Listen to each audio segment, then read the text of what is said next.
lot of folks struggle in the B2B world. I mean, you're in the B2B sales environment with social. Why is that?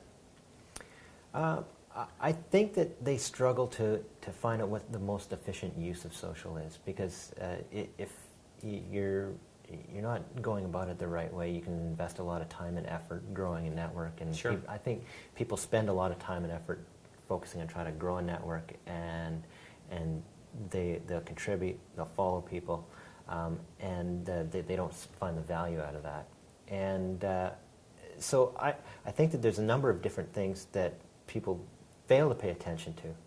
One of them is that there's a lot of people in all sorts of different social channels that are holding up their hand and saying, hey, does anybody know about this, or I need help with this.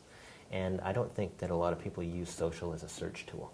Yep. And there's a lot of business to be had out there if you do. And not just from B2B, like for companies like ours that are selling to other media companies, but one of the things that our software does for a local business is helps them search for potential customers.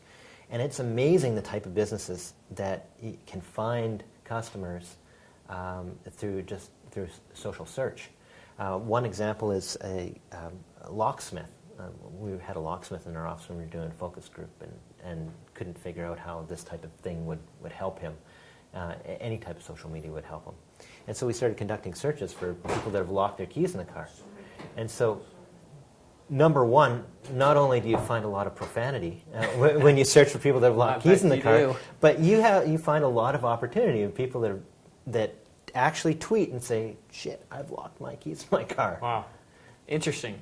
I would never have guessed that. Yeah. Fantastic. And let me ask you this. This is one of my favorite questions to kind of help folks gather some thoughts for long-term vision. What would you say is most important for marketers that sit in a similar chair as yourself, Jeff, that should be on their strategic roadmap but probably already is, but probably is not?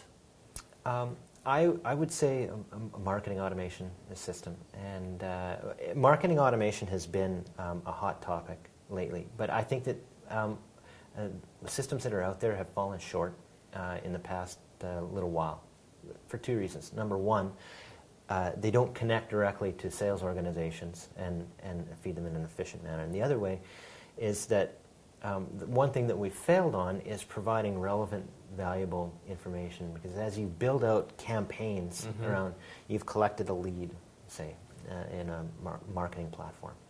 And inevitably, the content you start to get from them is generic content.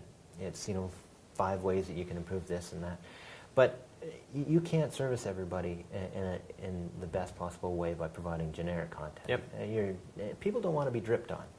But if you can serve them intelligent content that is tailored directly for them, and it's about them, stuff that they don't know and information that nobody else has, you figure out how to do that. There is a gold mine waiting to be mined.